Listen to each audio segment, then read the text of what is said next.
એક બાજુ hotel લીલામાં order આપવાનો અરખ અને બીજી બાજુ કાકાની આંખનું મોત ઉતરાવા તાત્કાલિક દવાખાને આવવું પડ્યું એનું દુઃખ.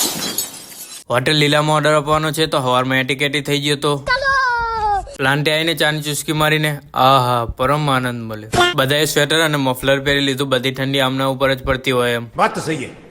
ઓર્ડરના જગ ભરી કાકાએ કીધું अपनी कुर्सी की पेटी बांध लो मौसम बिगड़ने वाला है. चलो भाई देखो अब मैं क्या અમારું પ્લેન સીધું જ લીલા હોટલે લેન્ડ કરો પણ કાકાને કઈક હકમાં પડ્યું એટલે અમારે બાયપાસ રોડે આવવું પડ્યું. કાકા લીલા હોટલ આ બાજુ હે.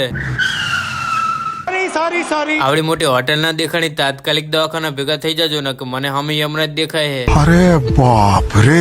લીલા હોટલનું રસોડું હતું ત્યાં પાણીના જગ અને બોટલ મૂક્યા અને આપણા આ ઓર્ડરના સ્પોન્સર છે કણકાકા જેમને હાલ તો આંખના ડોક્ટરની જરૂર છે. ગાંધીનગરની સૌથી મોટી હોટલ છે એટલે નાનો ઓર્ડર તો હોય નહીં. સાંજે પણ પાછું ઓર્ડર આપવા આવવાનું છે ને અત્યારે તો હવે તાત્કાલિક દવાખાના ભેગા થઈ જઈએ. દવાખાને ડોક્ટરની ટ્રીટમેન્ટ જોઈ કાકાએ કીધું હવે અહીંયાથી સીધા જ પ્લાન્ટે જવા દો, મારે કોઈ જ જોખમ લેવો નથી. बिल्कुल रिक्स नहीं लेने का. પ્લાન્ટે આવીને શંકો જોયે છે હું રોજ તારી ગાડી ઠોકું છું, આજે તે નથી ઠોકીને. કાકાએ જોરદાર જવાબ આપ્યો હું જતા જો હેન્ડલ તો રોજ ગાડીઓ ઠોકું. ગજબ બેઇજ્જતી હે. આપણું બધું રૂટિંગ પતાઈને મેચ જોવા બેઠા હતા અને કાંતિભાઈ ઓર્ડર લઈને આવ્યા. મેચ તો વિરાટ કોહલી જીતાડી દેશે પણ આપણો ઓર્ડર અને રેવા બોટલનો બોક્સ કાકા લીલા હોટલ સુધી પહોંચાડે તો બરોબર ને કે